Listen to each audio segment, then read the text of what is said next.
Disclaimer: this review may contain spoilers. If you've seen this movie, you are welcome to watch my review. The Despicable Me franchise has pretty much jumped the shark here. Like that. Let's go!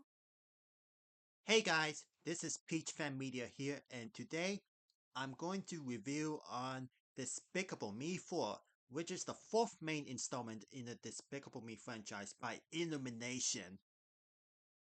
So Despicable Me 4 tells a story where Gru learns that Maxime Lemao has escaped from prison to seek revenge on Gru, so now Gru has to relocate his family to a safe house. And they assume new names and identities to deal with their new lives.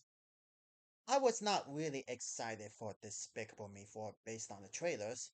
It looked like some generic movie. But since Minions the Rise of Gru surprised me, I was thinking I would give Despicable Me 4 a chance. And maybe this movie can surprise me as well. And honestly, I gave it a chance and I was like, it's even worse than I thought it would be. This is gonna be a hard movie to review because I have so much to explain. I came out of the movie theater being baffled on Despicable Me 4 taking the hardest left turn that the animated franchise did. In terms of plot-wise, this is the Cinderella 2 dreams come true of the Despicable Me franchise. It's like you're watching a Despicable Me movie with story to tell, then the movie was like, okay, let's get to the side plots to focus out of nowhere. The previous installment, Despicable Me 3, at least had a focus to tell the story. The Millions in Jail side plot was executed pretty well for the main story to connect, and it worked. This movie has a lack of focus on the story. Instead, it throws in too many ideas out of nowhere. It just makes the script a total mess. We see Margot, Edith, and Agnes being sent to karate class, and suddenly it went wrong. And I was like, wow, that is a waste of time. Then we see Lucy Wild accidentally burns the customer's hair in the hair salon, and it leads up to a grocery store chase. That is also a waste of time. And lastly, Gru teams up with his new neighbor, Poppy Prescott, for the heist to steal the honey badger from the villain's school principal. I'm gonna make it clear, but I do not like Poppy Prescott. Such a bland and uninteresting new character that has little to no impact to the main story, other than that heist subplot.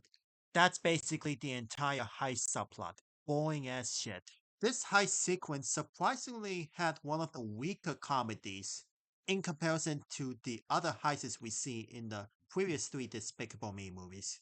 Meanwhile, some of the minions became mega minions, and they did absolutely nothing until the final act of the story.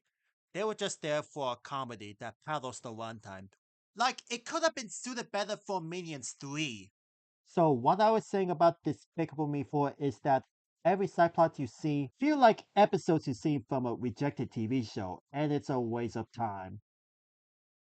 And the ending feels so weightless.